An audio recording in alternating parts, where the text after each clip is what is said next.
Hey, welcome everybody to Vikings Playbook. And tonight I have a lot of good topics that we're going to cover with a great guest as well tonight. If you haven't already seen the poster, I'm going to be live tonight with no other than Alex, the SKOL Doc. He's our special guest for tonight. We're going to talk about the 2026 schedule release. Is the Vikings offense a strength? And also Skoldoc, who's got some expertise in this field. He's going to talk a little bit about Caleb Banks' foot injury. We're going to talk about where he's at, kind of what we've seen on him as well too. So if you have any questions, you always know that you can go ahead and throw them in the chat, whether you're following us on X, YouTube, Facebook, and then also make sure that you're following us on Instagram, TikTok. But mainly Xbox, X and YouTube. If you have questions or comments, throw them in there, and Alex and I will try to answer them the best that we possibly can. So with that, we're going to go ahead and get started. And if you haven't already seen Alex the Skull Doc on YouTube, or if you're not already following him on X, I want you to go ahead and check that out, because you can go ahead and follow him right now at X on Skull Doc, Skull_Doc, and then on YouTube at Minnesota Sports Talk, and catch all the YouTube stuff that he's putting out there as well. And I have no idea why, and maybe I have to reconnect it, but it looks like for some reason it's still not letting me push my content. Oh, now it is. I'm updating. I'm seeing that it's starting to come through on X. That's great. Good stuff. All right. Well, with that, I'm going to go ahead and welcome to the stage Alex. Alex, how are we doing tonight? I'm great, Steve. How are you?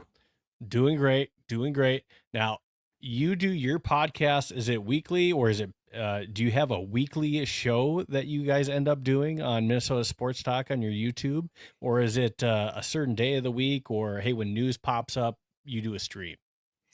It's a little bit of all the above. Mostly it's a weekly podcast that we do. I am a foot and ankle surgeon in Chicago, and I was pretty active on Twitter. And Dave, who runs the Minnesota Sports Talk Yeah. channel, was like, "Hey man, I'd like to have you on and let's talk draft." And so I just came on and as a fan and was talking. He goes, "You're kind of good at this. Like you should do this."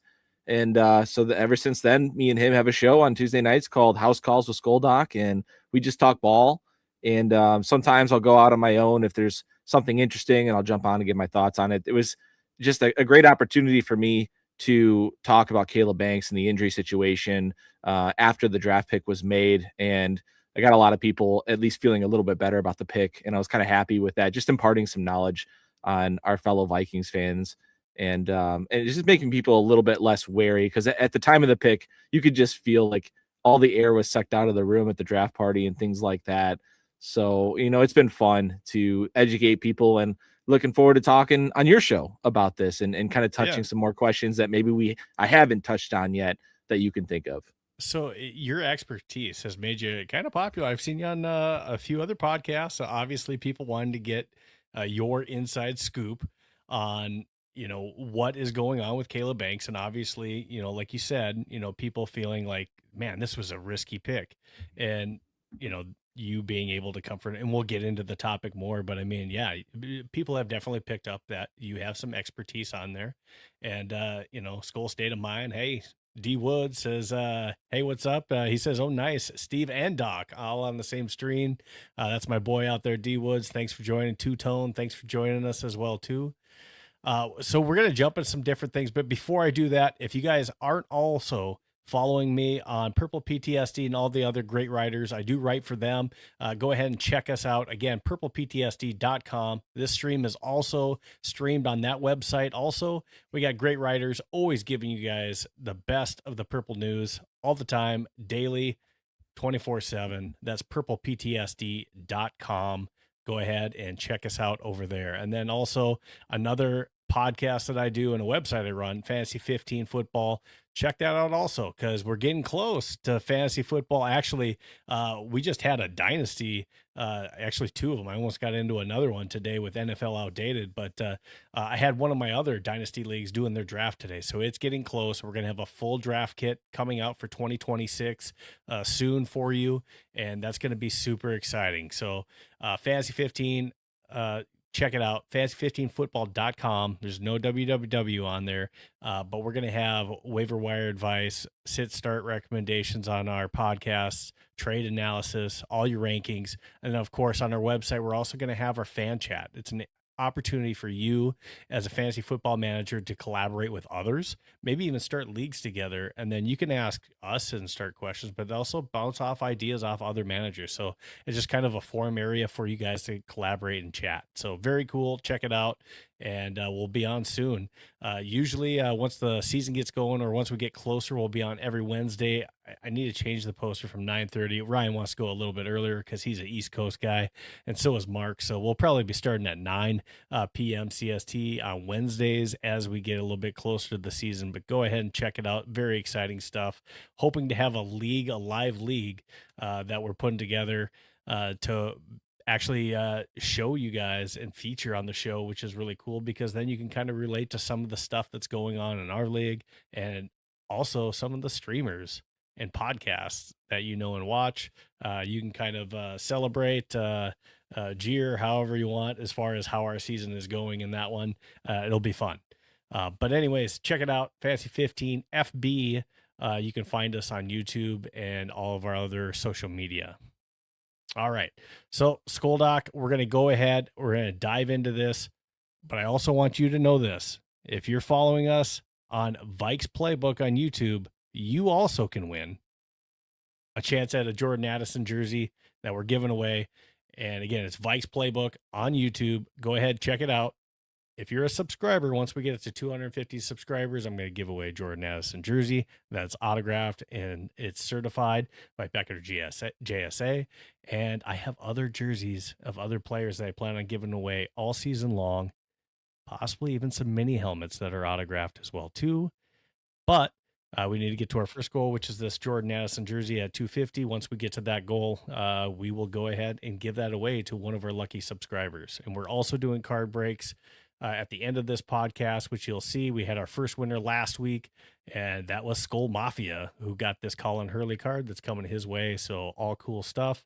We'll go ahead, dive into the first topic, and it's no other than the Vikings 2026 schedule that popped up.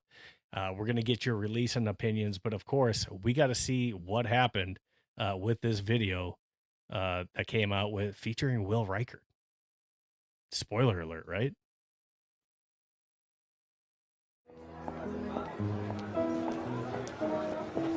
All right, here is your Gatorade, purple, of course. You've had a chance to look at the menu. Anything stand out for you tonight? Honestly, everything looks pretty good. Well, you are absolutely correct about that. We have a very balanced menu, as you can see. 17 different dishes, each one sourced with ingredients from across the country. Week 9 has recently been reviewed as I'll do the whole thing. Excuse me? Yeah, I'll take it all. Every dish. Okay, do we have any allergies? No, just cables and camera wires. This is gonna take a long time to prepare. It's a lot of food. So is that okay? Oh yeah, I got time. Sounds good. Every dish.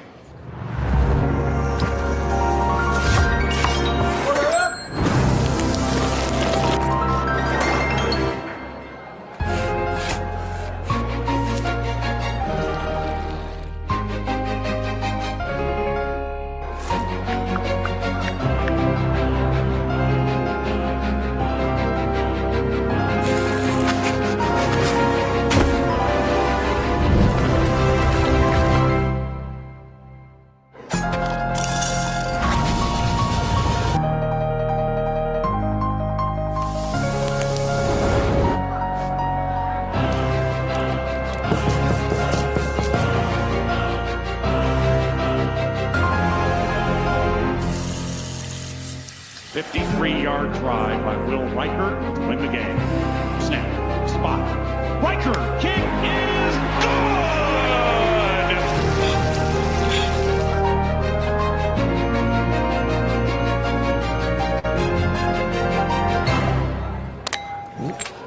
Man, I wish I could kick like that.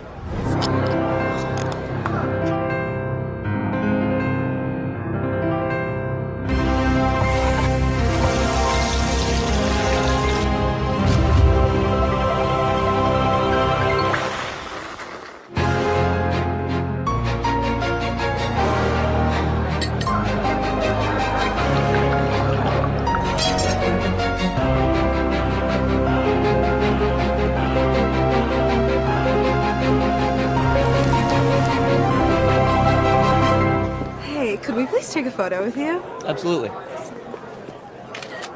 Thank you. Yeah, of course. Will the thrill.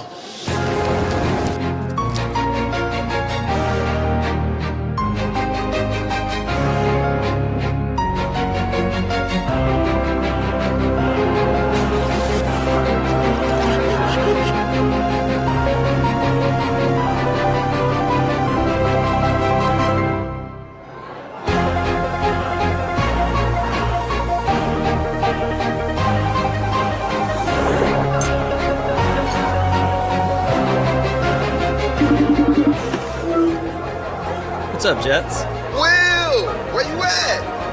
I'm just out getting some food. Well, I hope you ordered enough for us, because we hungry. Hey, excuse me? Can I actually get all that to go?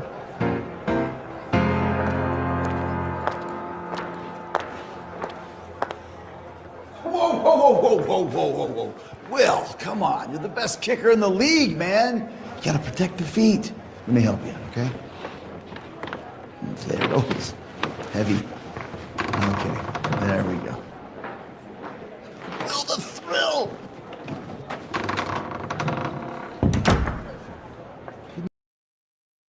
That's awesome.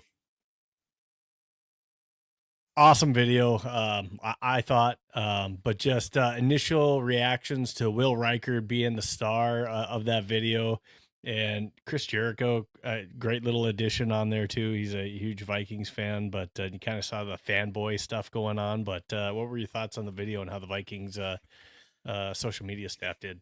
I loved it. I thought it was pretty funny. There was like subtle jazz, but nothing that was like over the top. You know what I mean? It was like the little cat toy stuff for the Lions and the electrical substation thing for the Niners. It was just tasteful, I like that one, but funny. And then the Bears with like the fingernails, like that one was like the big jab. Probably. Yeah. And it's like it's all subtle, you know, nothing's over the top. I I thought they, you know, there's a chance to do something with the Patriots and like the whole thing, but they stayed away from it, probably for the best.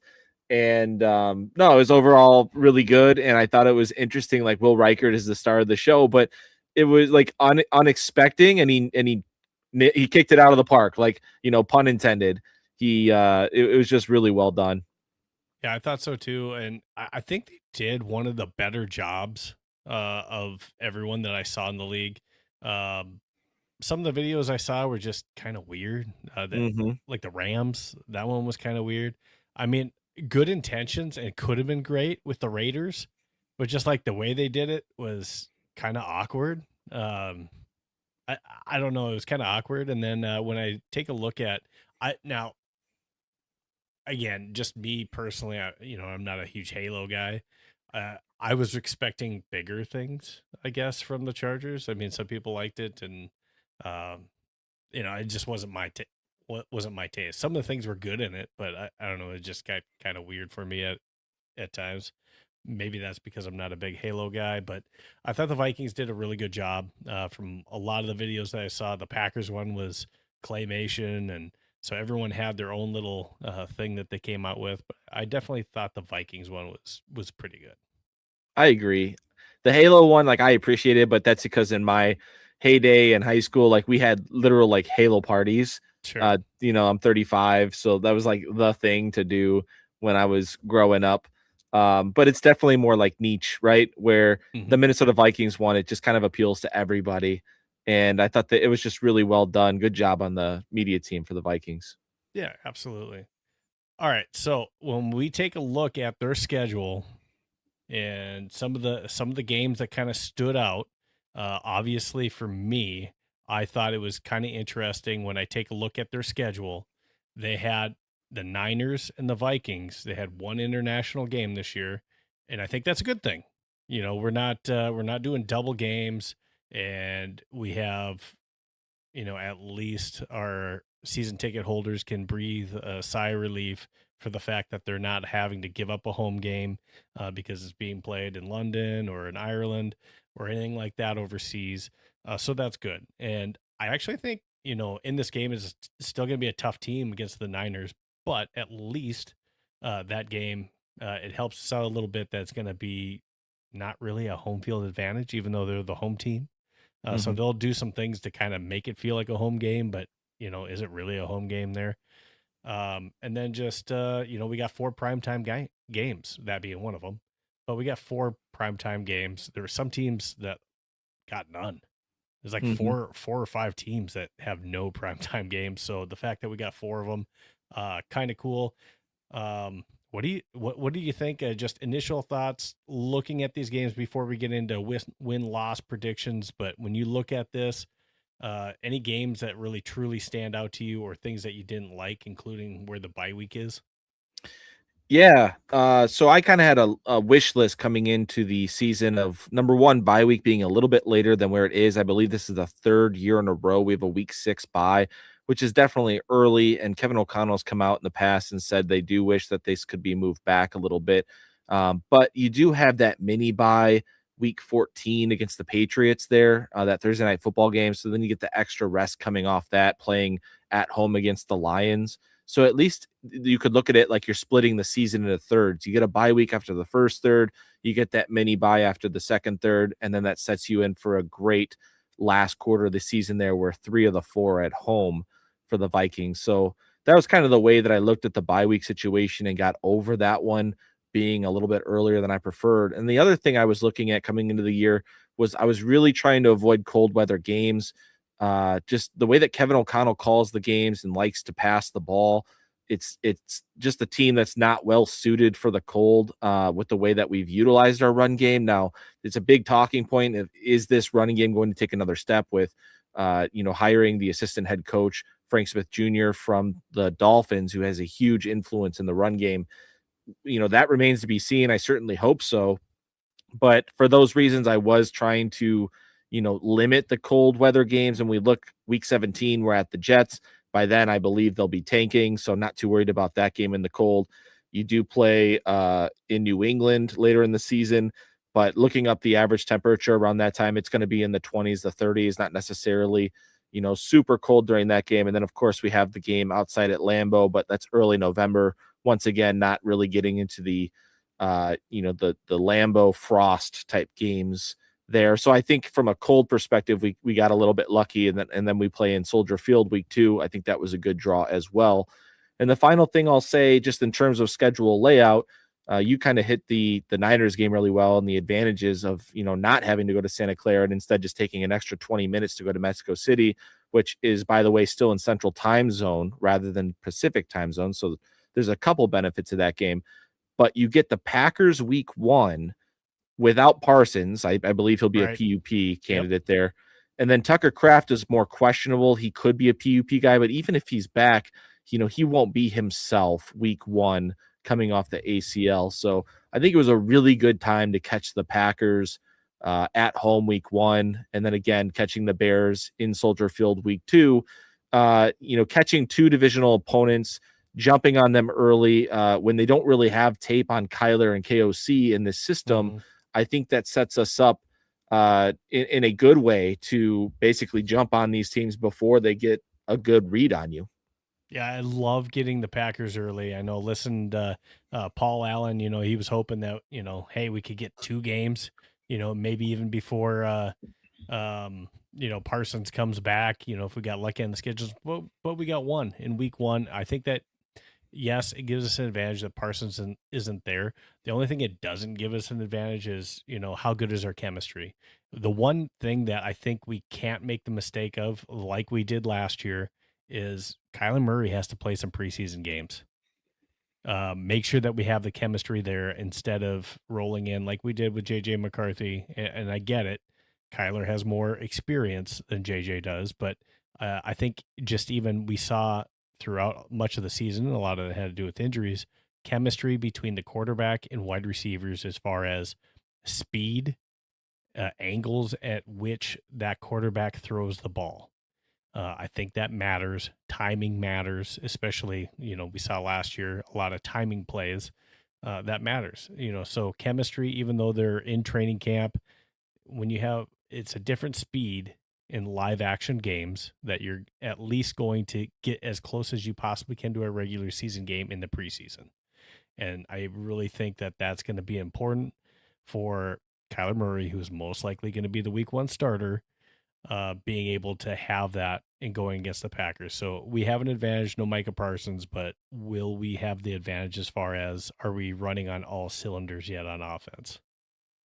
Yeah, I completely agree with everything you said there. And then it will be interesting how they actually divvy up reps for this quote unquote quarterback competition that's going to take place between Kyler Murray and JJ McCarthy. It sounds like we are on the same page. We fully expect Kyler Murray to start week 1. I believe he is the big time favorite in terms of the betting odds. He's like minus 1,000 to be the starter, whereas McCarthy is like plus 600 or something like that on FanDuel, I believe that was. Um, Alec Lewis has come out and talked about how it would be a big surprise if McCarthy was able to win that job for week 1. But no bones about it. Like you said, they need to get on the same page, especially if they're going to be divvying up quarterback 1 reps in camp and letting both guys play with the first teamers. That means that they're going to need to spend more time in these actual preseason games, getting together on the same page with live action reps, albeit it might be against second teamers, does not matter. Like football is football. You need to get on the same page. So totally agree with you there. It was interesting to me that the Vikings were actually still, I believe it was 1.5 to 2.5 point underdogs with the initial lines that came out for week 1. Now it's still early. I fully expect that line to flip with the game being in Minnesota. They're probably just being cautious with that line, not knowing exactly who the Viking situation at quarterback, just making sure it's not a McCarthy versus Kyler in there. But still surprised me. I would expect the Vikings to be favorited by the time the game actually comes around, especially since Parsons isn't playing. And Green Bay's offense has a lot of question marks there with Tucker Kraft potentially not playing or being on the PUP or coming back slowly from the injury. And then, they don't have Wicks anymore in the wide receiver room. They don't have Dobbs anymore. He's in New England. They have Golden that they're relying on, who had a poor rookie year, only scored 1 touchdown. I think it was in week 18 against the Bears. And then and Christian Watson, who has injury concerns his entire career. So, there's question marks there with that offense. And I think it's just a good time to get the Packers at home. Yeah, I totally agree. So let's play a little bit of where we think the record is going to be. I think I'm going to take that ticker off just in case it's in the way here. And let's go ahead and take a look at the schedule. All right. So this is how it lines up initially for week 1 through week 18. I want you to, just briefly talk about the matchup. You kind of already did it with the Packers. And you can just tell me if you're comfortable in doing so, where you think we're going to be. And let me see if that still stays in. Nope. I need to go back out just a little bit. I think I have to stay right about there. All right. So week 1, Packers at the Vikings. We get them at home. Who gets the dub in this one? Yeah, for all the reasons I just said, I'm picking the Vikings to win this game. I think it's a great time to get the Packers at home. And if we lose this game, I believe it will be because the defense, new pieces, all the young guys they still need to gel. And that would be the reason that kind of makes me nervous, I guess, for this week 1. But the flip side of that coin is Brian Flores seems to just find a way. And I like that this team is now geared to actually stop the run with Dominique Orange in the middle. Yes. And so I'm ready for Dallas Turner to take another step to fill in the Jonathan Grenard role after he got shipped off to Philly. So for all those reasons, give me the Vikings. All right. We're starting off 1-0. Then we go on the road. We go to Chicago, always a tough place to play. But week 1 last year, we were able to get it done with JJ McCarthy on Monday Night Football. Week 2 at the Bears. Who wins? So a lot of people like when the schedule first comes out, they like to split these divisional games. It's a great division, a lot of talent in this division. Caleb Williams really had a strong second half of the year last year, but I'm going to give the Vikings a win here at Soldier Field. Soldier Field has not been the monster that it's been in years past, where the Vikings really struggled to win there. They've had a lot of success there with Kevin O'Connell in the recent past, and that Bears defense is just it scares me in terms of the Bears outlook. Like, they don't have a pass rush on paper. I don't know how they're going to rush the passer. They really don't even have guys to stop the run, it appears, on the defensive line. They did get some secondary help after they've lost some secondary guys This is a defense who thrived off of turnovers last year, but we all know that turnover luck seems to change year after year. They cannot rely on turnovers. So this is a defense that I fully expect the Vikings to be able to take advantage of, not only in the run game, but also the pass game in Soldier Field in week 2. And I'm going to give the Vikings a win here because I don't see how they are going to stop the Vikings offense. And the Bears offense will give they'll win their reps against the defense because their offense is pretty good. But I don't think they'll do enough to beat the Vikings in week 2. Yeah, you make some good points on defense. Losing Brisker, losing Byrd, those were huge hits for the Bears. Their secondary may be healthier now this year. They got some younger, faster, quicker defensive talent. My only thing for the Bears and that their outlook for the year is they led the league, big time in takeaways. I don't think that's a stat that you can repeat year after year. So for that being the case, I think the Bears also having a harder schedule this year, one of the toughest in the league. It's going to be really tough for them to repeat as NFC North champions. Week 3, the Vikings are still on the road. They go to Tampa Bay facing Baker Mayfield without Mike Evans, but they still have some weapons out there in Tampa with Bucky Irving and Mika Ibuka. So they still have some talent out there on Tampa Bay. It's at Tampa. What happens and why? I'm giving them a loss here. Back-to-back road games. This is the Florida Heat in September. They're going to make us wear our purple. The sun's going to get to us. And I think, Baker's a tough quarterback to rattle. And I think that the Bucs end up winning this game. It's more of a schedule type loss to me, just having to play in that Florida Heat. And I think it'll be a close game, but I'm going to give that one to the Bucs. All right. Week 4, Vikings come back home. They face the Malik Willis led Dolphins with almost everybody shipped off. No Tyreek Hill, no Jalen Waddle. They lost a lot of players on defense that they got rid of and traded off. They did have a lot of young rookie talent that they, a lot of big names because they had a lot of picks in this year, but they're going to be young filled with rookies.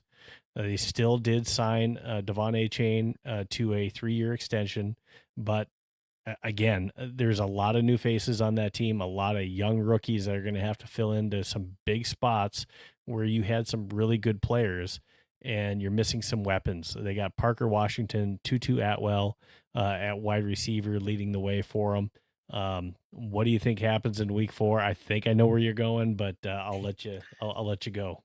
Yeah, this is a team that's clearly tanking for 2027 and trying to pick as high as possible. We are going with the Minnesota Vikings to win this game at home. I do not think it will be close. You're just going to have to corral Achane as best you can. He's going to pop a few. Malik Willis does have good legs. He will, get some yards in the run game. He'll dink and dime you a little bit as well as a good passer. But who's he throwing to your point? So the Vikings will just have too much firepower offensively for the Dolphins to combat, and the Vikings win this one handily. All right. Next week, in week 5, they're going to go ahead and face New Orleans Saints in New Orleans. And this is a team where we saw Tyler Shuck be able to have some success as a young rookie last year. And for this team to have, they got Olave back. They signed ETN Jr. To a huge deal, which massive overpay in my opinion. But then they also drafted Tyson out of ASU. So replacing Rashid Shaheed, and they do have Valet as well too that they brought in here. So they have a little bit of weapons now that you added ETN as well. But they had some success. I do think that they're somewhat of a sneaky team out there, but still a sophomore quarterback facing Minnesota. What do you think happens in week 5? Do we get into the bye week already sitting at 4-1? Yeah, so this is actually a fun offense, as you've described, getting Jordan Tyson, having Chris Olave, who does have concussion history. We worry about that. But this offense is complete. It's a very tough place to play in the Superdome in New Orleans. But that defense is just, and you're going to see a theme here with this schedule where that projected defense of the New Orleans Saints just does not scare you. And I think that the Vikings will find a way to have more offense in this game than the New Orleans Saints and win this game to get them into the bye week at 4-1, a great start for the Vikings. Awesome. So I hate this bye week in week 6. We keep getting bye weeks super early, and I'd rather have it a little bit later or at least midway, not so early in the year. So that is a disadvantage for the Vikings for sure. Having that in week 6, sometimes we struggle off of that, but we're going to come off the bye week and at home get the Indianapolis Colts. We don't know how healthy they're going to be at quarterback themselves. Are we going to see a healthy Daniel Jones, or are we going to be facing a Riley Leonard-led Indianapolis Colts offense that also shipped off Michael Pittman, who's now with the Steelers, and now Alec Pierce is their new number 1 wide receiver there with the Colts? Yeah, I'm going to give the Vikings a win coming off of the bye week at home against the Indianapolis Colts, who personally, I just don't think they're a good team, but they're not a great team. And I don't respect the quarterback in Daniel Jones, to be honest with you, especially coming off the Achilles tendon there. They were winning a lot of games last year with Daniel Jones before he got injured, and he was playing some really good ball. But I also think that they benefited from playing a little bit of a weaker schedule as well. And this game comes down to, can you control the run game with Jonathan Taylor running the ball for them? He's an extremely talented player. I think the Vikings get this game, coming off the bye week here to go to 5-1. Absolutely. I agree with that. Now, this is where it starts getting a little bit tricky. We got some tough games in a row. We have to go on the road to face Detroit, who, we swept last year. There is probably some payback that they're wanting to deliver to the Vikings here. Again, they have to prove that they can succeed on offense without Ben Johnson consistently, but that's still a really good offense that has a lot of good weapons. Yes, there's no David Montgomery, who they replaced with Isaiah Pacheco, but they still have their wide receiving weapons. Sam Laporta is still there. Amon-Ra St. Brown. They got JMO. Isaac Tesla is going to be in his second year. And Jared Goff is very capable in leading that offense with one of the best running backs in the league behind him. And that's going to be, something where Jamar Gibbs, we're going to have to prove that we can stop him in that game, not just in the running game, but also in the receiving game. So week 8 at Detroit, win or loss for the Vikes. I'm going to give this as a loss for the Minnesota Vikings, and with the caveat of saying that if the Lions' new look offensive line can protect Jared Goff, I believe we will lose at Ford Field this year. However, if Flores is able to get after Goff again, then we will win this game. So it all comes down to that new look offensive line for the Lions. They are going to move Penei Sewell to left tackle, and they just drafted Blake Miller out of Clemson to be their right tackle. They have a new center. So there's a new offensive line in town for the Lions, and we are going to have to see how that works for them. But as of now, I'm going to have the Lions beating the Vikings at Ford Field. Yeah, it's definitely one that I kind of see as a tough one as well for us. And we're just going to have to see how that one plays out for us. And we go on to week 9. We go back home. The last time we played the Buffalo Bills, it was fireworks, of course, right? But we get them at home. They added a new weapon from Chicago that might be familiar with DJ Moore. So a missing weapon that Josh Allen hasn't had in a couple of years with missing Stephon Diggs. He gets back, being that he didn't have that piece before. He now has a better wide receiving core with DJ Moore. He has Shakir. And then maybe it's Palmer, maybe it's Keon Coleman, who's kind of in the doghouse over there, but they still have James Cook. They have a good running game, and we know that Allen can win with his arm and with his feet. So that's always going to be a really tough offense to play. Dalton Kincaid's always great out there too. So they have a lot of weapons, even though they may not have the greatest wide receiving core out there. They do still have the ability to scare you on the offensive side of the ball for sure. But at home, can we get it done against the Bills? This is going to be one of the best games of the year, in my opinion. Monday Night Football in Minnesota at US Bank Stadium. The Bills, I believe, are the favorite or tied as the favorite to go represent the AFC in the Super Bowl this year. They are highly respected. Josh Allen, in my opinion, is one of the best quarterbacks in the NFL. And I'm going to give this game a loss for the Minnesota Vikings. I just think that it's a tall task to beat Josh Allen. But I will say that the Bills looked extremely beatable last year on the road. I remember a game in Atlanta where they just got absolutely destroyed. So there is a chance here that Brian Flores is able to make Josh Allen's life hell. But I'm going to give this a loss for the Minnesota Vikings. All right, in week 10, I didn't mention in week 1, but when we face the Packers in week 1 and in week 10, we're also gonna face Javon Hargrave, and Brian Flores faced some comments, as far as not being able to be if you're a pass rushing defensive lineman, you want sacks, that this isn't the offense for you. So he kind of slung some arrows towards Brian Flores' way. So I think there's maybe a slight little mini story in there too, as far as a Javon Hargrave revenge game, maybe both ways for Brian Flores as well too. Even though he's not able to impact Hargrave, I'm sure he's hoping that the offense really makes him look silly when the Vikings do face the Packers. But week 10, we have to now go to Green Bay and Lambeau.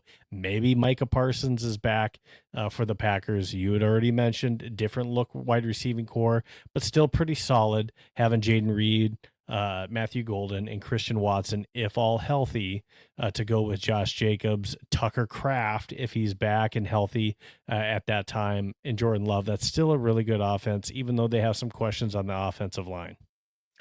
Yeah, I've got to give this win to Green Bay at home. Expected to be healthy at this time with Tucker Kraft coming off the ACL, with Parsons coming off the ACL. So I'm going to have to give respect to Green Bay there at Lambeau, and unfortunately give the Vikings their third straight loss. This is going to be very interesting because, I've already snapped a picture. I was already on NFL Outdated on Thursday when the schedule came out. I made my predictions. So I'm going to show those. I'm going to reveal you my predictions that I had as well too. And I think you're going to find this interesting.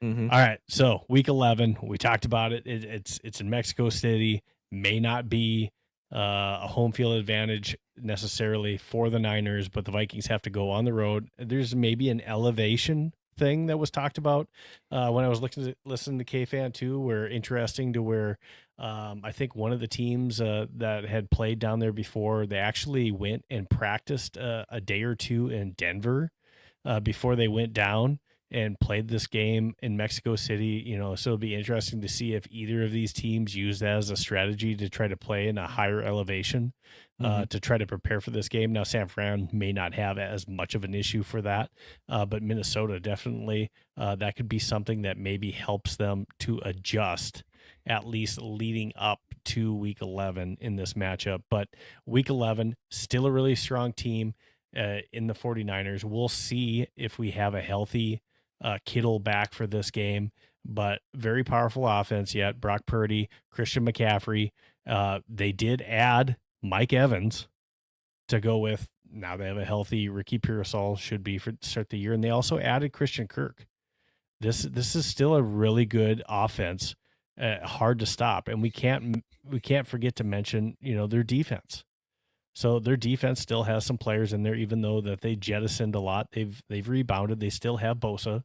They still have Greenlaw and Warner. They still have some players on that defense too that makes them a really tough team to play and match up against. Yes, extremely good coach here in Kyle Shanahan. Just for the reasons that you've all mentioned, that kind of make this game. If we're looking at it in terms of like point differential, who's favored in this game? Well, San Francisco's favored at home against the Vikings, and I don't know what the line would be. Probably at least 3 to 7 points, but because you are moving this game to a neutral site stadium, I think you're getting at least 3 points back in the Vikings' directions there. And I just feel like the Vikings are too talented to lose 4 in a row, even if it's a hard point in the schedule. For all these reasons, I'm going to pick the Vikings to win in Mexico City against the Niners, a team who usually struggles as well with injuries.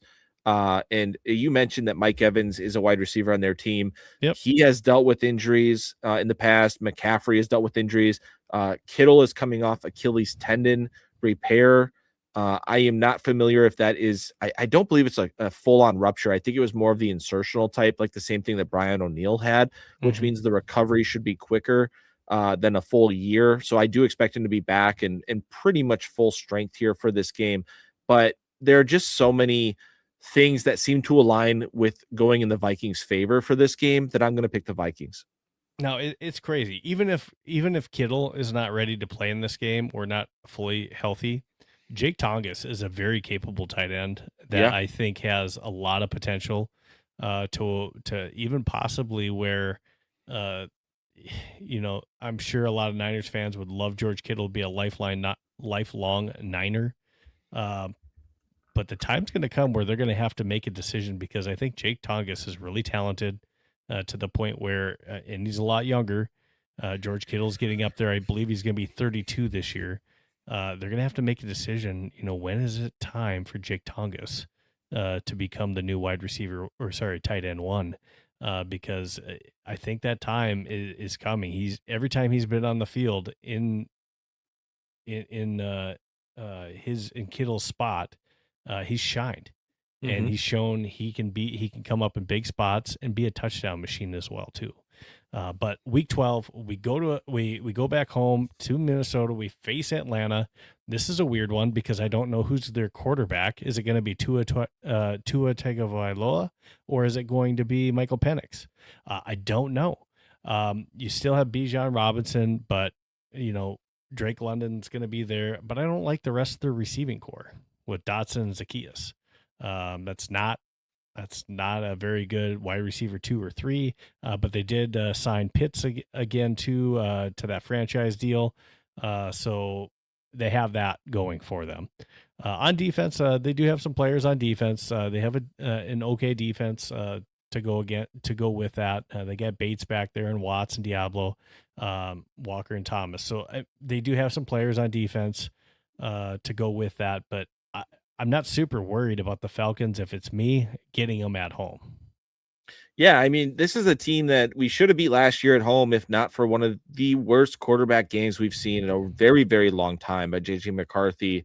I'm going to give the Vikings the win here against the Falcons. Yes, they have offensive weapons that you talked about with Bijan Robinson, who absolutely killed us last year, but we talked this year about how we've added some beef in the middle to kind of, make sure that teams can't do that to us again this year. Yeah. Hopefully keep our linebackers clean. And so I do like the Vikings this year against the Falcons at home. Now, this next game against Carolina is one where I had in my fantasy football podcast, Fantasy 15, I picked against the Panthers. I don't know how many times when they played at home. And if I was betting with real money, I would have lost some money because Carolina, for some reason, they come through at home. Even no matter what you think about Bryce Young, that team was finding a way last year at home.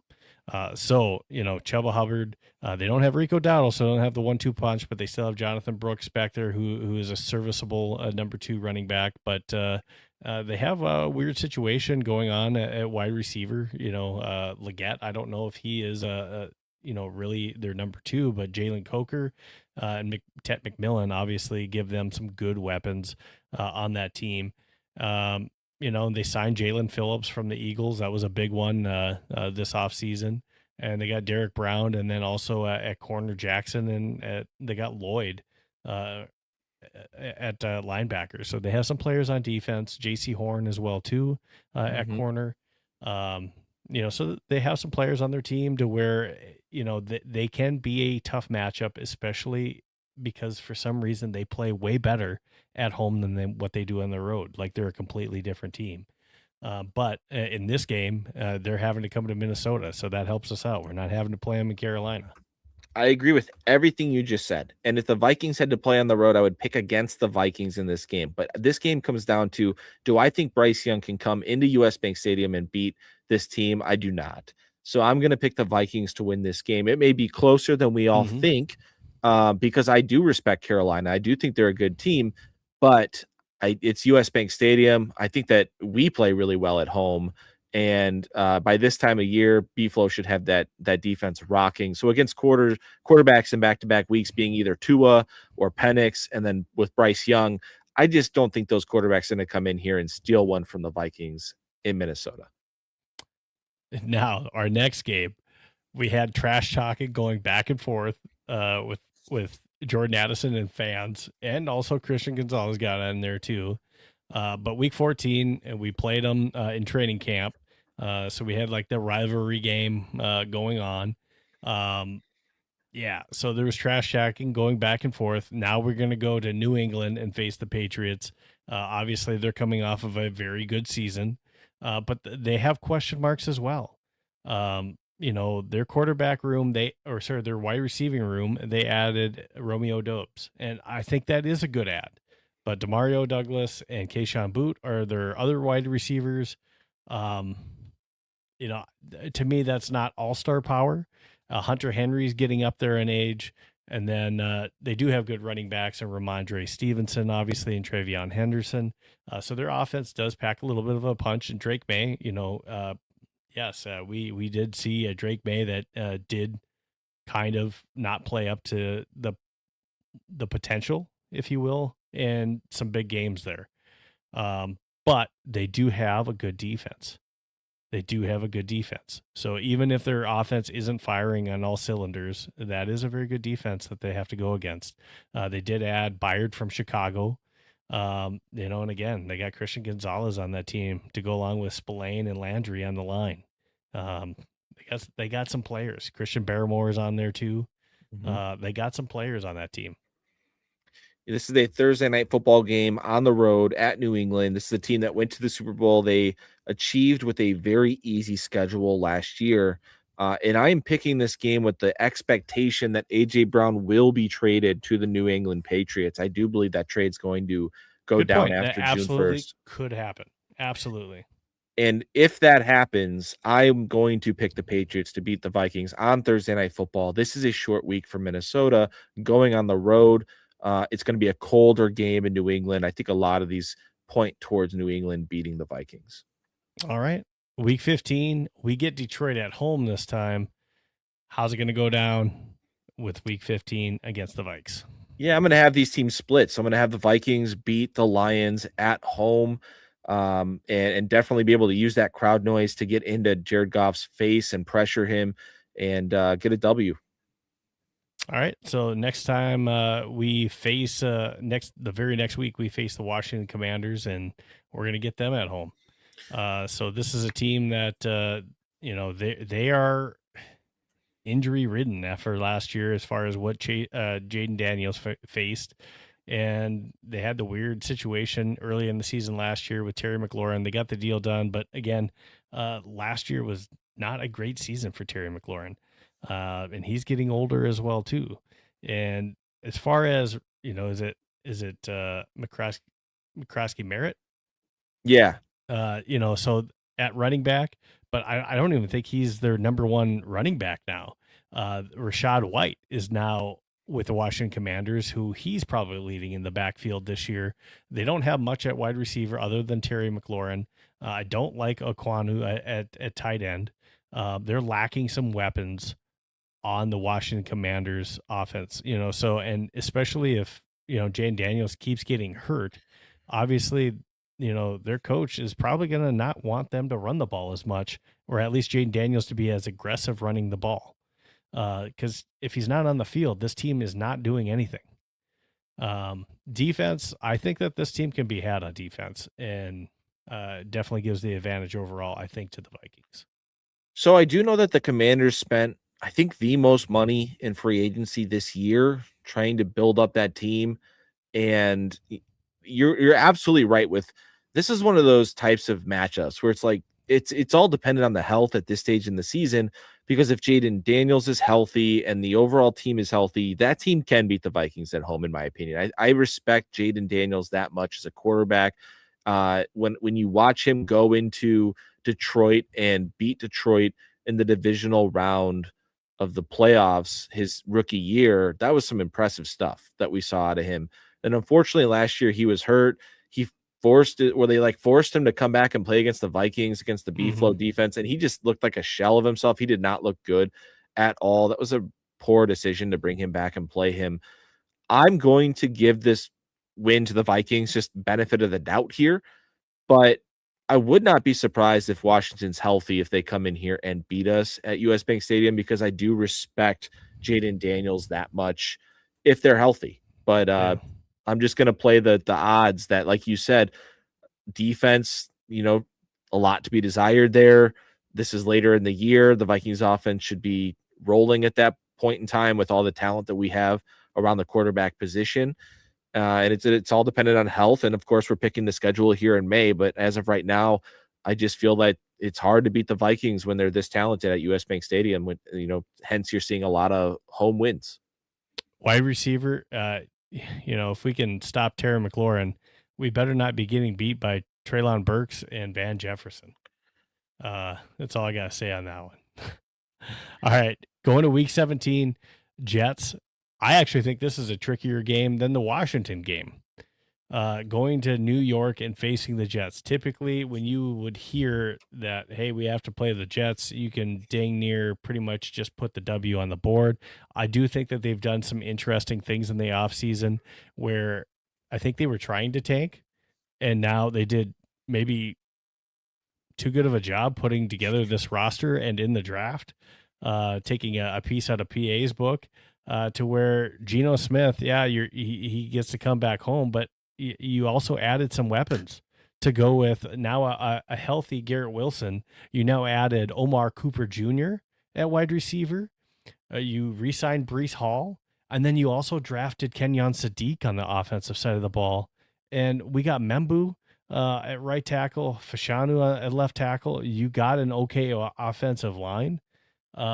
Hey, you might have something on offense, and at defense, you don't look that bad on defense either. Yeah, I hear you, but everything in my body is telling me that this team will be tanking when it comes to week 17.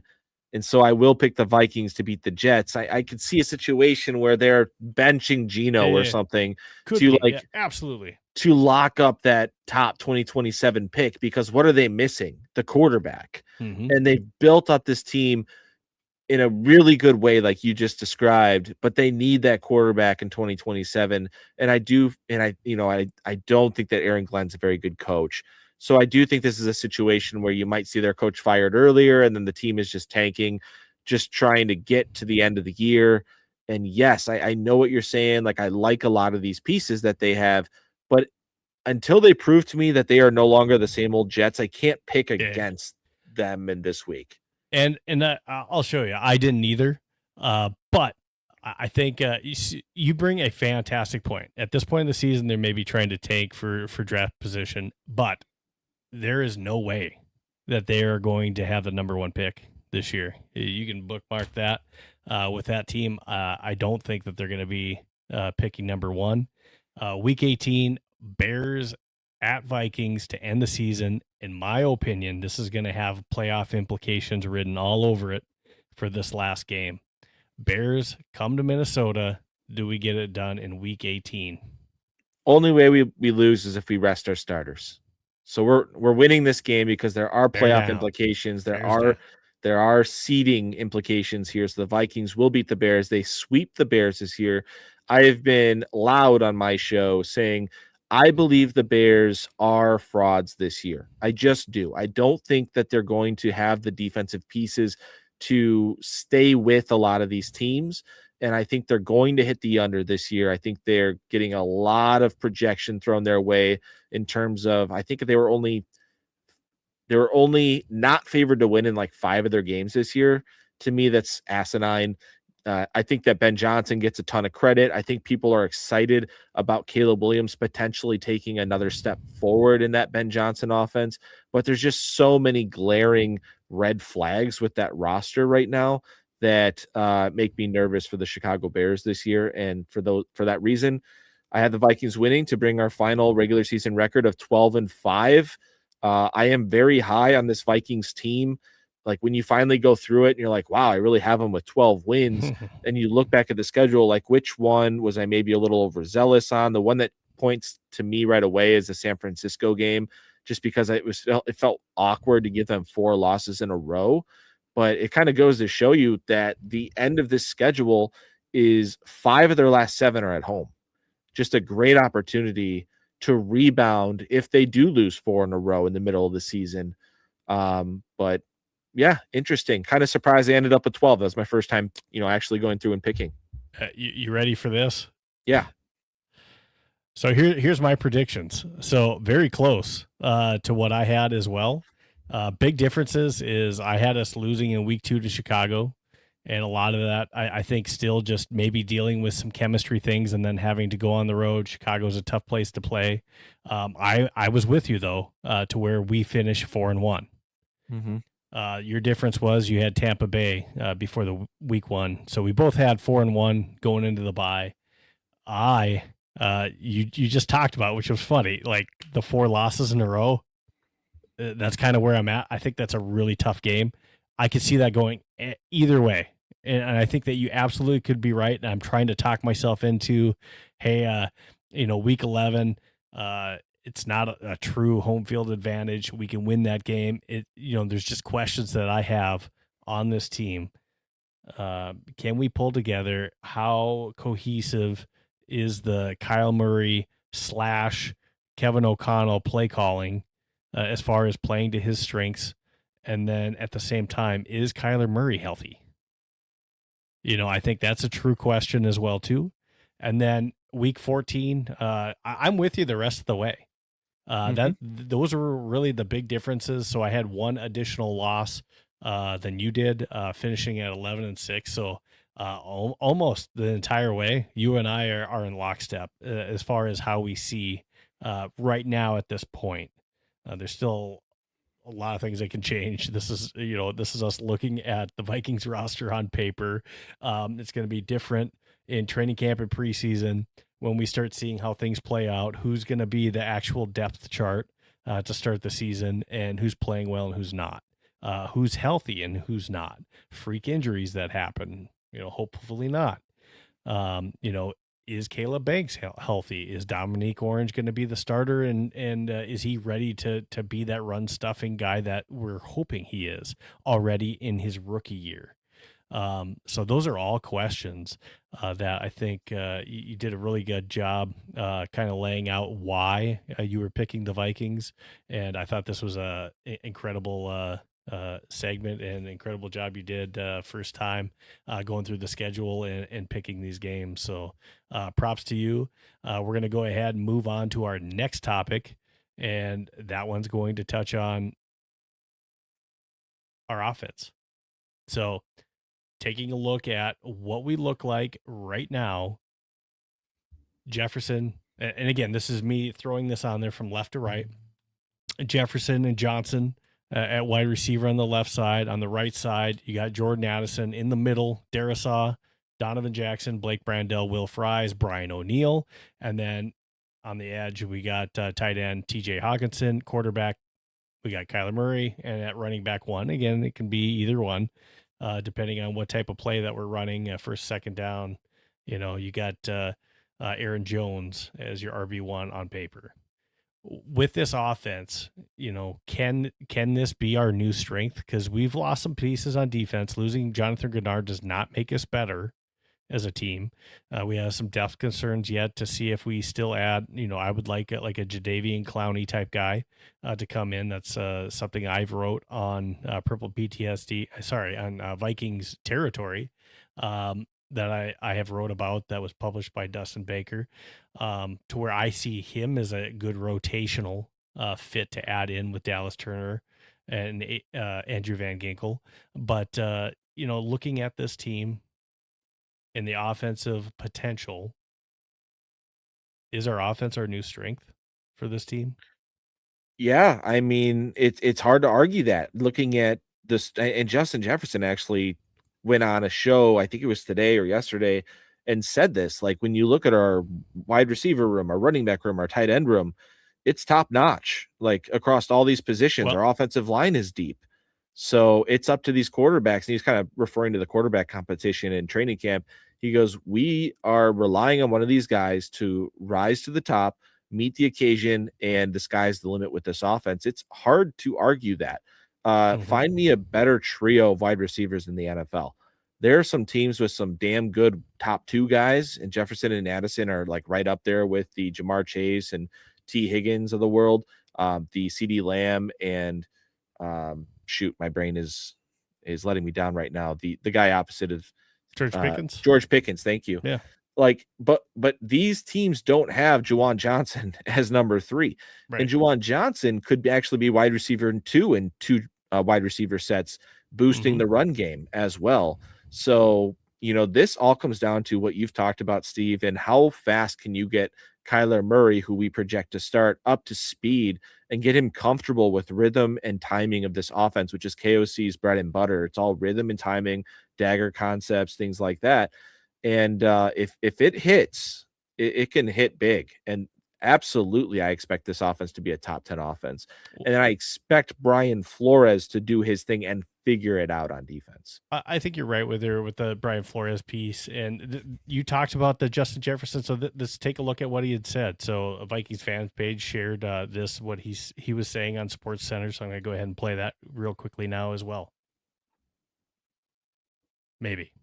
As soon as I can get it to add here.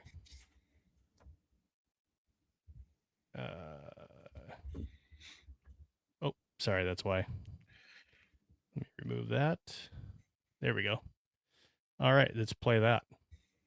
Well, Kyler Murray comes over in the offseason. J.J. McCarthy's been there a couple of years, incumbent starter. Kevin O'Connell said he wants the QB room, and I'm using his words, he said he wants it to be competitive.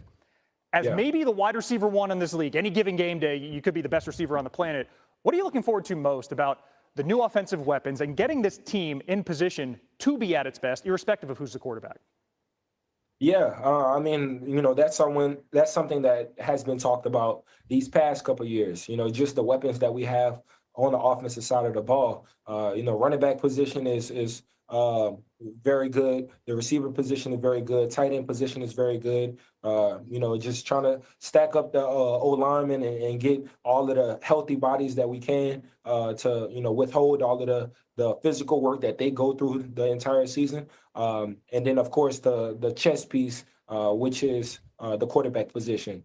So just having that competitive matchup, you know, just going into training camp and just battling it out, and the best man, you know, wins. So I'm excited for that to happen. Excited for JJ to get that competitive aspect to the game, for him to show up and to have that pressure on him. You know, I'm looking forward to seeing what he do in practice and you know, stacking the days. And of course, Kyler, you know, just with his past and the things that he has accomplished over the past, just coming here with the new team and being that vocal leader. That I feel like that's the main thing that we're looking for, especially out of him, being more vocal, being that leader that we're looking for, and of course leading the team to, you know, big plays and wins. So that's the main objective for both quarterbacks, and I'm looking forward to that matchup.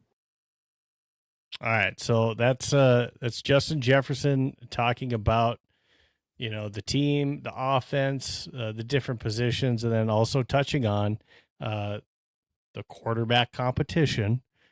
He's not really taking sides yet here, and, you know, he's still giving kind of props and what he wants to see from both J.J. McCarthy and Kyler Murray on that. So, but again, he sees the potential as far as the firepower now that the Vikings offense has, you know, and kind of what I hear him saying is, we kind of got it all, but we need to have it at quarterback.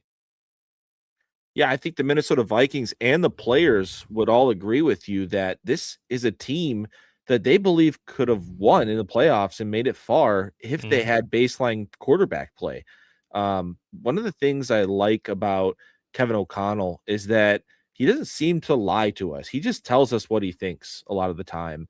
And, you know, I believe him when he says that this is a quarterback competition. Now, I think it's strongly skewed towards Kyler Murray is probably going to win this competition, but that doesn't mean that they are just calling it a fake competition. And Justin Jefferson is echoing that to us. You know, he's putting both horses in the race and saying, this is what I want to see from JJ McCarthy, and this is what I want to see from Kyler. And one of the things that Kyler was criticized about with his time at with the Cardinals was just his lack of being a vocal leader. So to like Justin Jefferson being the leader of this team, saying, hey man, you're the quarterback, you need to be our guy. Like, you need to be vocal. And that's something that JJ McCarthy has in spades, but Kyler has the talent. So, it's kind of like if you could join both of them together, you'd have the perfect quarterback. So it'll be fun watching these guys compete in training camp. And no matter what happens, I see this as a win-win, right? Either Kyler gets the job and hopefully he plays really, really well and he's a leader, or JJ McCarthy finds a way to beat him out. And if he does so, he must have played pretty damn well. And you have him under contract on his rookie contract. So either way, like, let the better man win. Ronald Crosby on YouTube says that I think JJ McCarthy plays much better this season. I would agree too. And, JJ McCarthy, he has done some additional work with a different quarterback coach, John Beck, here this offseason. Just so you guys are tracking, next week, I'm actually going to have Coach Greg Holcomb, his previous quarterback coach, who's with Next Level Athletics. He's going to be on the show actually next Saturday. So exciting things. So check that out. Make sure that you bookmark, set your alerts at 9 p.m. CST for that interview with Greg Holcomb. He'll be on the podcast. So obviously we're going to be talking a lot of JJ McCarthy in that quarterback competition with Kyler Murray, what we may see from JJ this year compared to what we saw last year during the season.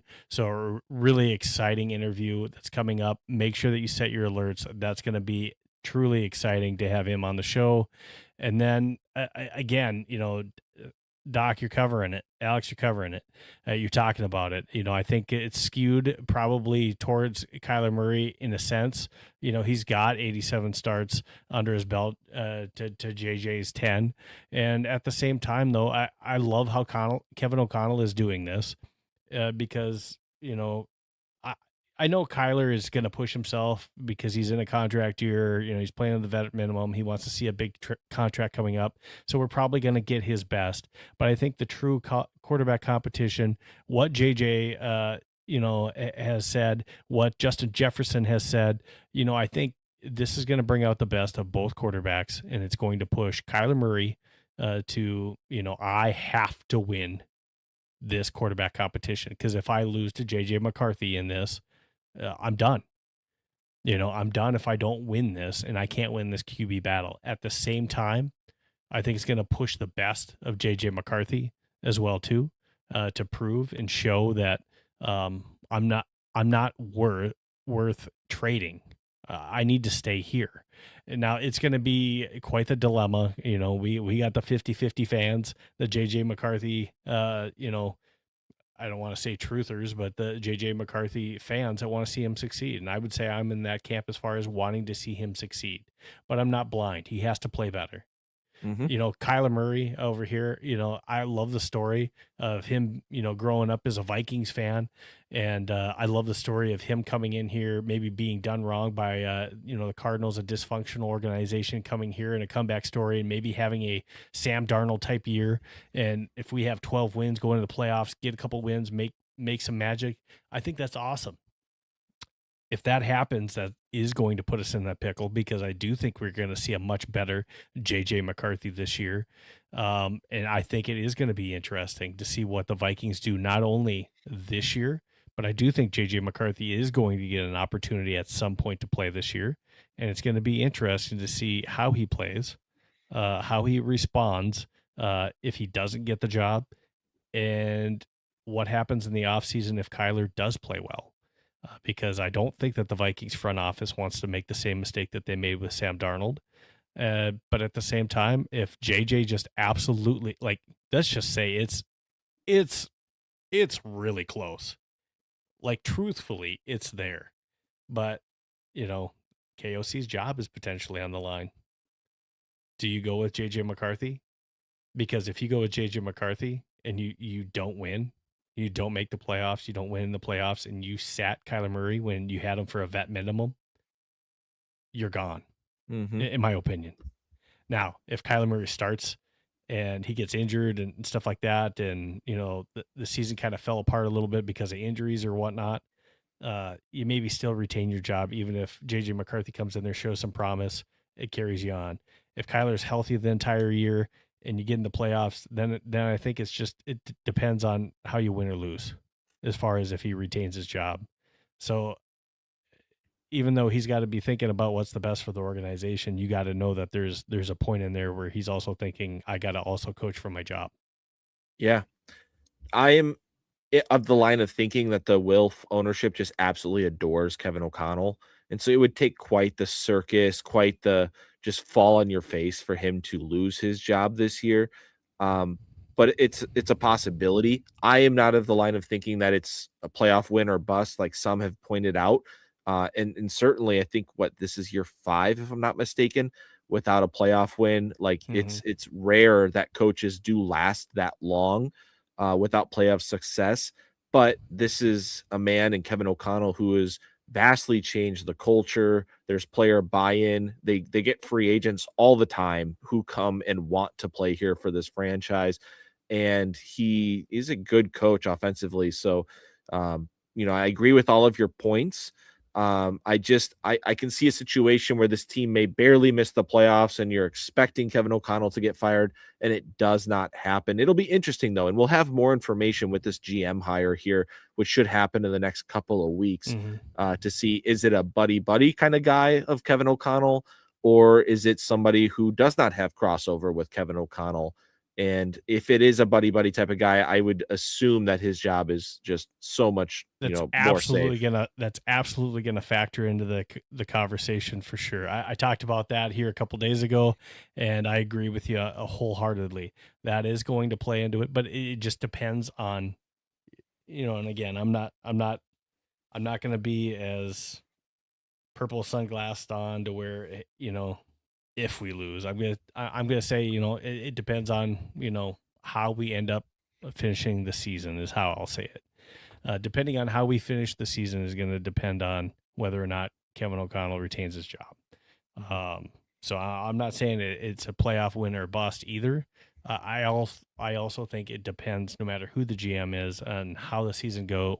But one of the biggest things is the choice of who he ends up deciding is going to be the starting quarterback for this team, which I believe it's going to be Kyler Murray. But it's going to depend on whether or not he can get it done as well with Kyler Murray, and can he change his play calling to match the strengths of whether it's JJ McCarthy or Kyler Murray. He needs to be able to be flexible and play towards that, because we saw the effect that had in week 14 when he changed the play calling, simplify or whatever. When he changed that, we saw a different looking JJ McCarthy. We saw a different looking offense. I truly expect that JJ McCarthy has the dog in him this offseason to, whether that's slightly improve or whatnot, that guy is going to improve coming into this year. He is putting in work. He is going to improve. How much improvement, that will depend also on whether or not he is retained on this team if Kyler Murray does well. Yeah, I agree. Kinetic's in the house. He says, "What's up, fellas?" Eric W. has been on the show before. Huge fan. Glad to see you here. Norris as well too. Appreciate having you in here. He says he's team JJ over there. Yeah, it's 50-50 with these guys, but yeah, I mean, so we both kind of agree. The Vikings offense, it's probably a strength now, maybe, of this team, as long as we can put it all together for sure. All right, running into this next topic, we're going to your expertise here, and again, just a brief synopsis of your background one more time, if you could, for us. The SKOL doc here is going to run through a little bit of the Caleb Banks, but just a quick thing that we saw. Obviously he had the injury to his foot that created the issue for him potentially sliding in the draft. We ended up still taking, it's still a risk, but we took him at 18. And Caleb Banks is on this team, and we're going to talk about the foot injury update. We've seen him at rookie training camp on the bike, doing some pedaling, and so we're seeing some work, and it sounds like he's on track. But as your background that you're going to describe, where do you think he potentially is? And with some follow-up question with that, again, how will that impact him in the long term as far as re-injuring that broken foot, and then also how will that impact his play if it heals correctly? Okay, yeah. So I'm a foot and ankle surgeon in Chicago suburbs. Did my training, medical school was North Chicago at Rosalind Franklin School of Medicine and Science, and then did my residency at Rush Orthopedic Hospital in downtown Chicago. Um, And I've been doing surgery now on my own out after residency since 2022. And so this is an area that I got an opportunity after the draft pick was made to kind of jump on some shows and just shed my expertise on what I know about the injury. And of course, I've not seen the actual x-rays. I've not seen the CT scans, but what I can tell everybody is that these bones break predictably and they heal predictably. So even though I haven't seen these scans or the x-rays, I feel like I can still talk about them with great confidence and not mislead you, the fans, or not feel like I'm overstepping any boundaries when it comes to Caleb's health, and making proclamations that are inaccurate. Like, I'm very fair to the player, and I will tell you guys, like, hey, this is speculation on my part and things like that. So just to catch everybody up to speed, just a really quick synopsis. Caleb Banks unfortunately suffered what's called a Jones fracture to his fifth metatarsal bone, which is the bone behind the pinky bone at the base of the bone here. And this is an area of the bone that has poor blood supply. It does not heal well conservatively, and there's a very high recurrence risk factor, meaning that if he plays on it without getting surgery, it's likely to break again. So unfortunately, I don't know why he tried to give it a go and heal it conservatively without surgery, and then he ended up breaking it again or re-injuring that bone shortly into the season. So people count that as two separate injuries. I count that as the same injury with just a recurrence, unfortunately. So you'll hear people say, oh, he's had 3 foot fractures in the past. Well, no, he still only had 2. So I count that as number 1. So he gets that fixed. They put a screw through that. It heals well. We know that it heals well because he's able to return to sport at the end of the season. He's able to go through the Senior Bowl and dominate without any signs of limping or pain. And then he's able to go to the combine and put on a show at the combine. Now go ahead. Real quick. So we got a question on this. So Kinetic says, SKOL Doc, I was told by another expert that it's the 5th metatarsal that is predictable, but that Banks's injury was the 4th metatarsal, and that one is problematic. Are they wrong? Yeah, I mean, I would absolutely say that the 4th metatarsal fracture, we'll talk about this in just a second, that one does not worry me at all, really, with a recurrence risk factor of less than 5%, and really it's closer to 2 to 3%. So not worried about the 4th metatarsal. That's the one where they actually check the CT scans after or leading up to the draft after this most recent surgery. So let's back up to the combine real quick. He's healed from the Jones fracture. He does most of his workout after the Jones fracture is healed, and he performs phenomenally, like 98th percentile athlete size adjusted. Now, the night before the combine, he was running, trying to train for the 40-yard dash, and he was wearing like track cleats that are way too skinny for his foot type, and he felt a pop. And he felt that pop in the area of the 4th metatarsal bone, which is behind the ring toe. Okay, so at first he broke the 5th. He had surgery. That was fixed. It healed fine. That's the Jones fracture. This one, when it comes to the 4th metatarsal, it usually develops a stress fracture at the area called the neck, where the head of the bone is right behind the toe. Right behind that is the neck. It's the weakest part of the bone. Now, we know based on his own account and what he's told us that he didn't have swelling or pain or bruising after he woke up the next day. That tells me as a doctor that he did not acutely break that bone. It was not in 2 pieces when he felt the pop the night before. when he was going through his workout, he said that he actually felt it crack on him. You remember he stopped the workout for cleat soreness is what he told us, but it actually broke at that time. So he worsened his stress fracture to the point where the bone actually broke on him. And so then the natural follow-up question that we as fans should have is, well, is that concerning? Like, is he more prone to breaking his foot since it happened in two separate bones in his foot? And what I would tell you is no, it was a complete fluky thing. I don't even believe that it was due to compensation or anything like that. It was just he's a large guy and he was wearing the wrong cleat. He was doing a forceful type of workout, trying to do a 40-yard dash as a 6'6", 330-pound man in the cleats that were way too skinny for him. Bad mistake. Had I been able to evaluate him at the time and feel on that bone and he had tenderness on the bone, I would have shut him down and say, Caleb, don't do the workout, just do a pro day and you'll be fine. And you'll avoid this, potential fracture of your fourth metatarsal. Had that been the case, I think he destroys his workout at the pro day and then he still gets picked before 18 because there's not all this concern of this, second fracture, and his Jones fracture has been proved to being healed. So what I'm trying to say is this fourth metatarsal fracture that Kinetic asked me about, I think that unfortunately that injury was the reason that all these consensus people in the mock draft community dropped him a full round, because if you looked at where he was consensus wise leading up to the draft at the time of the combine, but before we knew he injured the fourth metatarsal, it was around 20 to 22. So he's right around that area where the Vikings actually drafted him at 18. But once they found out about that fourth metatarsal injury, his consensus dropped all the way down to the 50s. So almost a full round after that. And so when it comes to the fourth metatarsal, he ended up having surgery where they put a plate and screws over top of that. We call that open reduction internal fixation. That was done by Dr. Norman Waldrop, who is the doctor for the Alabama college football program, in addition to the New Orleans Saints. So well-qualified orthopedic surgeon.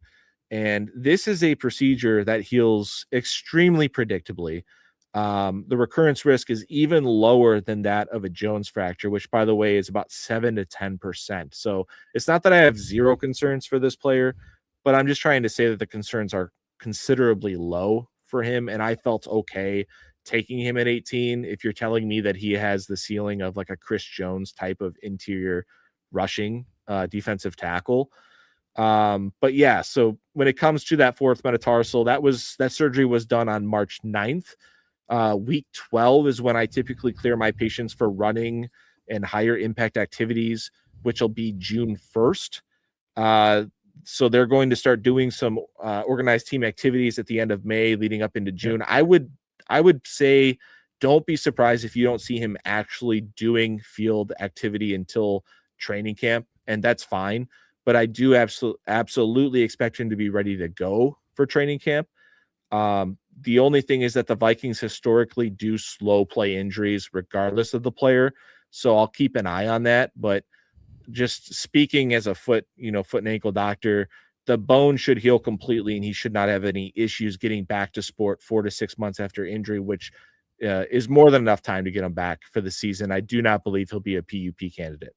So if you're just tuning in, SKOL DOC Alex, he's a foot and ankle surgeon answering some questions about Caleb Banks and the foot injury update.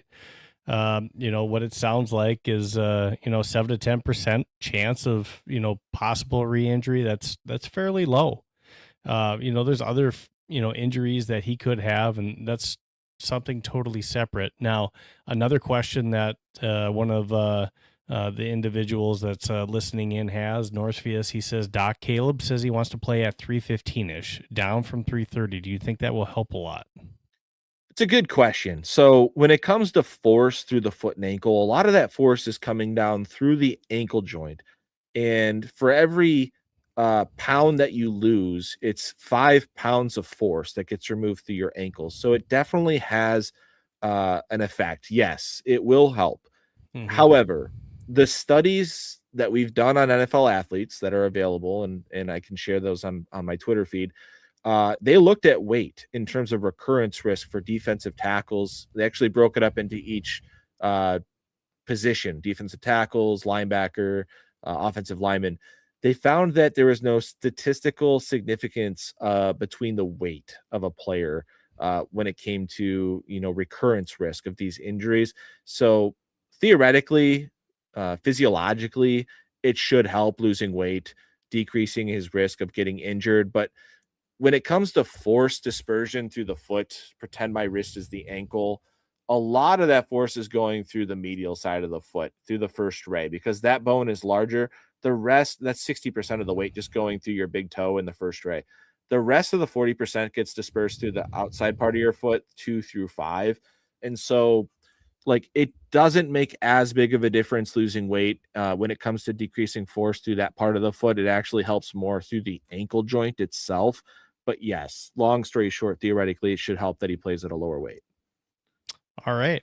Well, there you got it. Update from SKOL DOC. Alex, I appreciate you for giving us a phenomenal synopsis on, maybe, even just the history lesson on his injury as far as where it first occurred and through the draft and to where we are now.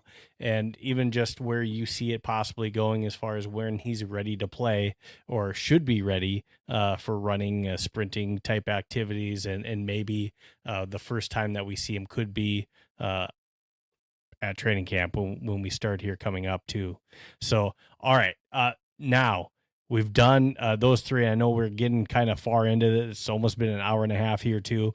So I do want to get into a card break that we have here too. So every time that I'm doing pods throughout the year here, I'm going to be doing a card break. So pretty cool stuff, something new that I've been doing. So you can also join in as well, Alex. I got a 1-of-1 card here. It could be a college team, could be an NFL team. So what I want everyone to do in the comments is to pick your NFL team and pick your college team. And Eric, right off the bat, because he got sniped last time we were on here, picking his Wolverines right away and picking the Vikings. So Vikings and Wolverines are off the board.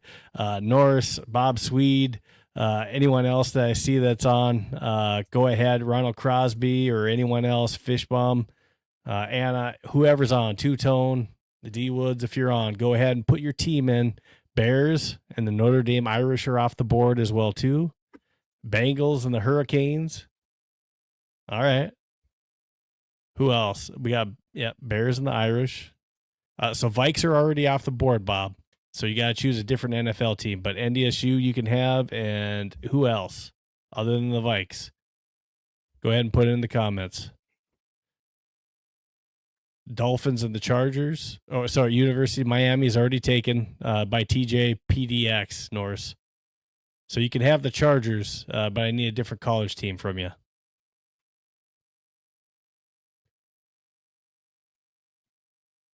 So Norris and Bob Swede, I need two different teams. Bob, you need a different NFL team, and Norris, I need a different college team from you. Alex, you want in on this? Yeah, I came up with Bears and Notre Dame. Oh, that's you. Sorry. Yeah. Okay. I didn't connect the two. All right, Boise State and Green Bay for Bob Swede. Chargers and Texas A&M for Norsefius. All right, those are the only ones I'm seeing right now. I'm going to go with that because I know we've been an hour and a half in here. Going to go ahead and do the poll. And again, last week we had our very first winner from this, and that was Skull Mafia. He had Bills and LSU, and he ended up pulling an LSU quarterback and Colin Hurley. So this time we'll see who gets lucky with this week's poll. So go ahead, doing it on camera. Go ahead and pull this one away. It's a fun idea. I like this. Yeah, I'll be doing this every week, and it's kind of something different. You guys will. Oh boy, do we have another winner?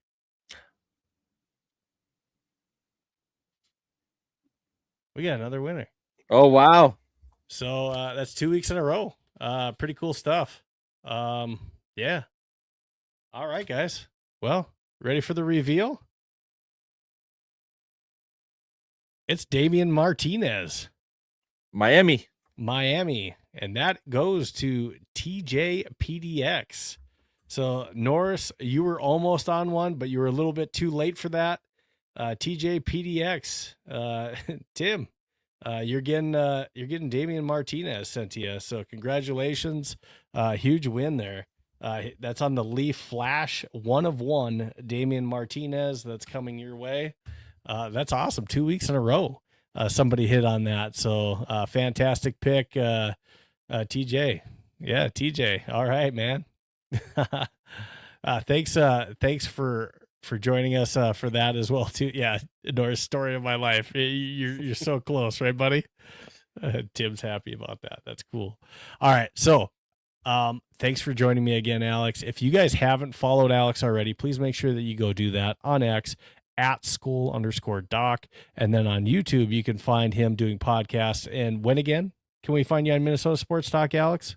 It's Tuesday nights right now. Okay. 8:45 Central Time. We are expecting a baby boy in the next couple of weeks, so that time might change. But as of right now, it's Tuesday nights. All right, sounds good. Well, make sure that you're tuning in, and again, great podcast there as well too. So make sure that you're checking him out, and then don't forget Jordan Addison. So I got more stuff all this season long, but you're going to get an autographed custom jersey of Jordan Addison that is autographed and signed, certified by JSA or Beckett. That will come to you. Again, the only way that you guys can win is by being a subscriber on Vikes Playbook on YouTube. Once we get to 250 subscribers on YouTube, I'm going to do the first giveaway. So there's more coming. But we're going to do the first giveaway, but the only people that are winning is if you're a subscriber at Vikes Playbook on YouTube. So go ahead, make sure that you're sharing that, share it to your friends, get the followers, because the sooner we get to 250, the sooner you're possibly taking home not just a Damian Martinez card, but a Jordan Addison jersey autographed. So, all right, awesome, good stuff.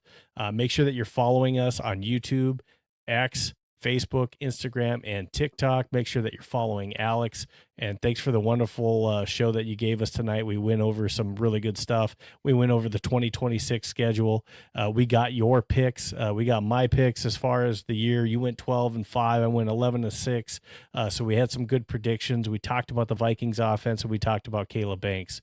So this was one heck of a show, and I appreciate you making the time tonight to come on.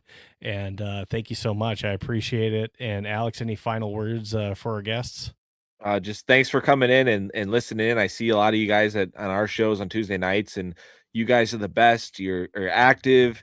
You ask great questions, and you make the show worthwhile for me to come on and talk ball. And I do it just for fun and to have guys like you sharing the passion for the Minnesota Vikings. Steve, thank you so much for having me on the show. Great show that you have here. Awesome production that you put on. I can tell you put a lot of work into it, and it shows, man. It's a very awesome show. Thank you so much. Appreciate it, Alex. And everyone else, again, can't do it without you. So thanks for tuning in every week. And next week, don't forget, next week, we got a big one with Coach Greg Holcomb. He's the former quarterback coach of J.J. McCarthy. So that's starting at 9 p.m. CST. Make sure that you set your alerts on YouTube so you don't miss a minute of that, and make sure that you're tuning in. So exciting stuff there. Excited to have Greg Holcomb on. That's going to be incredible.